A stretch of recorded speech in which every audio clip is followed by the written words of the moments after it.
Assalamualaikum anak-anak kelas 5 terhebat. Puji syukur kita panjatkan kehadirat Allah SWT, senantiasa memberikan kita semua. Hari ini kita mulai belajar kembali ya anak-anak. Tetap semangat ya anak-anak. Baiklah anak-anak, kegiatan belajar hari ini adalah pelajaran 7. Mari mengenal Rasul-Rasul Allah, subtema 3, Rasul Ulul Azmi. Apa yang dimaksud dengan Rasul Azmi? Ulul Azmi terdiri dari dua kata, yaitu ulul dan azmi. Ulul atau ulu atau uli artinya mempunyai atau memiliki. Al-azmi artinya memiliki keteguhan atau tekad. Kalau disebut Rasul Ulul Azmi, maka artinya Rasul yang memiliki keteguhan atau tekad. Para Rasul Ulul Azmi memiliki keteguhan, tekad, ketabahan, dan kesabaran yang sangat kuat, serta teguh dalam menjalankan tugasnya, yaitu menyampaikan ajaran-ajaran Allah. Siapa saja Rasul yang tergolong Ulul Azmi anak-anak? Rasul Ulul Azmi di sini ada 5. Di antaranya 1. Nabi Nuh alaihi salam, 2. Nabi Ibrahim alaihi salam, 3. Nabi Musa alaihi salam, 4. Nabi Isa alaihi salam, 5. Nabi Muhammad sallallahu alaihi wasallam. Baiklah kita kupas 1 Rasul Ulul Azmi yang pertama, yaitu Nabi Nuh alaihi salam. Nabi Nuh alaihi salam adalah keturunan ke-10 dari Nabi Adam alaihi salam.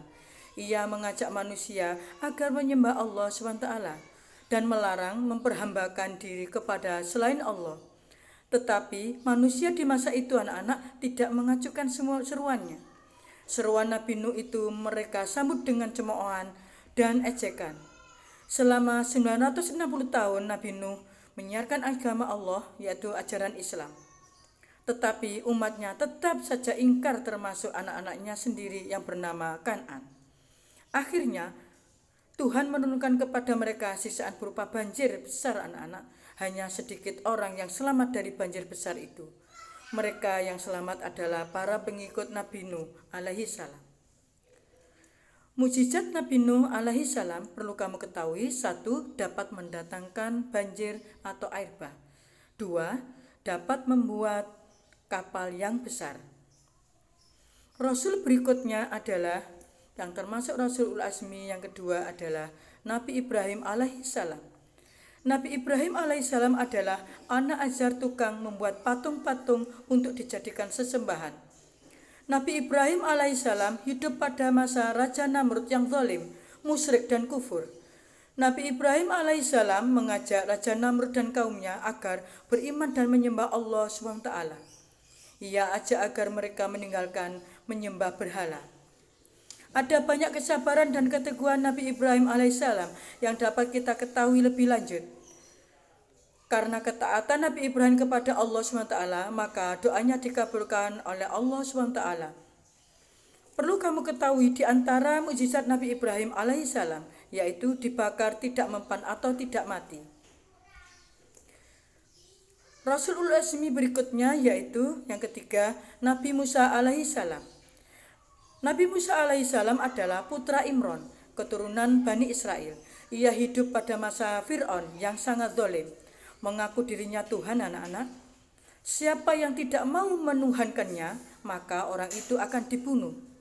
Tapi Nabi Musa alaihissalam terus saja menyebarkan ajaran Allah SWT kepada kaum Bani Israel, seraya berdoa agar diberi kawan yang membantunya. Akhirnya diberilah Harun saudaranya yang membantu dakwanya anak-anak. Doa Nabi Musa dikabulkan oleh Allah SWT. Maka Nabi Harun alaihissalam diangkat Allah SWT menjadi Rasul. Mukjizat Nabi Musa alaihissalam di antaranya 1. Tongkatnya bisa berubah menjadi ular. 2. Tongkatnya bisa membelah laut anak-anak menjadi jalan raya. Rasul berikutnya yang merupakan Rasul Ulul Azmi adalah Nabi Isa alaihi salam. Adalah putra Maryam. Dengan kekuasaan Allah, beliau dilahirkan dengan perantaraan ibu saja. Keajaiban kelahiran ini menjadi ujian kepada manusia, kepercayaan atau tidak kepada kekuasaan Allah Nabi Isa dalam menjalankan dakwanya diancam dan direncanakan untuk dibunuh dengan cara salib. Perlu kamu ketahui, namun Allah menyelamatkan Nabi Isa alaihissalam anak-anak dengan cara diangkat ke alam ghaib yaitu Mi'raj. Ternyata yang terbunuh adalah orang yang menyerupai Nabi Isa alaihissalam, yaitu Yahuda atau Iskariot, atau bisa disebut juga Yudas Iskariot. Coba nanti kamu lihat Quran surat Al-Nisa ayat 157 yang artinya, tidaklah mereka membunuh dan menyalib Isa, hanya orang yang diserupakan Allah dengan Isa alaihissalam yang tersalib. Baiklah anak-anak, perlu kamu ketahui mukjizat Nabi Isa alaihissalam diantaranya: 1. Dapat menghidupkan orang mati. 2. Dapat menyembuhkan penyakit kulit atau lepra. 3. Dapat menyembuhkan penyakit mata atau buta. Yang terakhir, dapat membuat burung dari tanah. Mukjizat atau Rasul Ulul Azmi berikutnya, yaitu yang terakhir, yang kelima adalah Nabi Muhammad Shallallahu Alaihi Wasallam. Sejak usia muda, Nabi Muhammad terkenal jujur, tabah, sabar, bertanggung jawab, dan pekerja keras, sehingga diberi julukan beliau Al-Amin, artinya terpercaya. Setelah diangkat menjadi Rasul, beliau tak henti-hentinya berdakwah, mengajak umat manusia menyembah Allah dan meninggalkan kemusyrikan, yaitu menyembah terhadap benda berhala. Dalam menyiarkan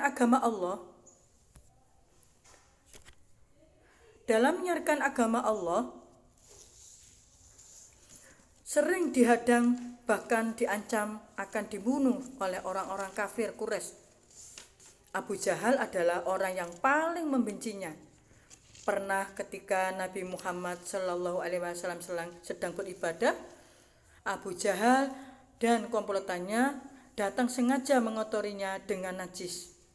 Namun Nabi Muhammad Shallallahu Alaihi Wasallam hanya berdoa kepada Allah, "Ya Tuhan, kepada Engkau aku menyerahkan kaum Quraisy." Doa ini berulang-ulang beliau baca. Dari peristiwa itu, Nabi Muhammad Shallallahu Alaihi Wasallam bukanlah sosok manusia yang pendendam, tidak membalas kejahatan Abu Jahal dan kawan-kawannya dengan tindakan yang sama. Cukup menyerahkan persoalan kepada Allah SWT. Selain jujur dan pemaaf, Nabi Muhammad sangat menyayangi anak yatim anak-anak. Nabi pernah mengatakan, barang siapa yang memelihara dan mengasuh anak yatim dengan baik, kelak mereka akan masuk surga dan tempatnya berdekatan denganku, kata Rasulullah. Hal ini diisyaratkan Nabi dengan jari telunjuk dan jari tengahnya yang berdekatan dan tidak terhalang apapun. Begitulah kepedulian Nabi Muhammad kepada umatnya. Rasul terakhir adalah Nabi Muhammad Shallallahu Alaihi Wasallam. Dialah Nabi dan Rasul penutup, tidak ada lagi Nabi dan Rasul setelahnya, karena Nabi Muhammad Shallallahu Alaihi Wasallam sebagai penutup. Maka sering disebut dengan istilah Khotamul Anbiya, artinya penutup atau penghabisan para Nabi dan Rasul. Perlu kamu ketahui anak-anak, mukjizat Nabi Muhammad diantaranya 1. Isra Mi'raj, 2. Al-Quran, 3. Jari-jarinya bisa mengeluarkan air, dan yang terakhir bisa membelah bulan menjadi 2. Demikian anak-anak kegiatan belajar hari ini. Tetap patuhi protokol kesehatan ya nak. Salam sehat selalu. Wassalamualaikum warahmatullahi wabarakatuh.